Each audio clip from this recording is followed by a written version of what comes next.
മാനിസസിന് വന്ദനം. ചുണ്ടിൽ പുഞ്ചിരിയും കയ്യിൽ പനിനീർപ്പൂവുമായി കുട്ടികളെ തേടിയെത്തിയിരുന്ന മഹാനായ ഭാരതത്തിന്റെ പ്രഥമ പ്രധാനമന്ത്രി ജവഹർലാൽ നെഹ്റു.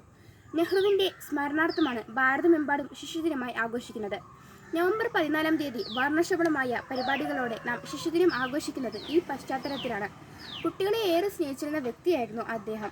സ്നേഹപൂർവ്വം എല്ലാവരും അദ്ദേഹത്തെ ചാച്ചാജി എന്ന് വിളിച്ചു.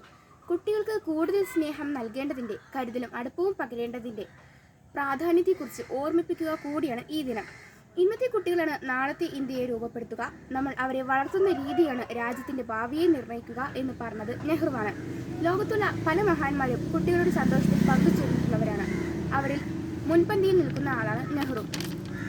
ഇന്നത്തെ ഈ ശിശുദിനം അർത്ഥപൂർണ്ണമാക്കുവാൻ വേണ്ടി ശിശുക്കൾക്കായി വൈദ്യ പരിശോധനാ ക്യാമ്പുകൾ, പോഷകാഹാര വിതരണ പദ്ധതികൾ, ശിശുപീഡനം തടയുന്നതിന് ആവശ്യമായ നിയമ നടപടികൾ, അമ്മമാർക്ക് ശിശു പരിപാലനത്തിന് ആവശ്യമായ പരിശീലനം തുടങ്ങിയ കർമ്മ പരിപാടികൾ നടപ്പിലാക്കാം. ഈ ശിശുദിനം നല്ല നല്ല കാര്യങ്ങൾ ഉപകരിക്കട്ടെ എന്ന് ആശംസിച്ചുകൊണ്ട് എൻ്റെ ഈ കൊച്ചു പ്രസംഗം നിർത്തുന്നു. നന്ദി, നമസ്കാരം.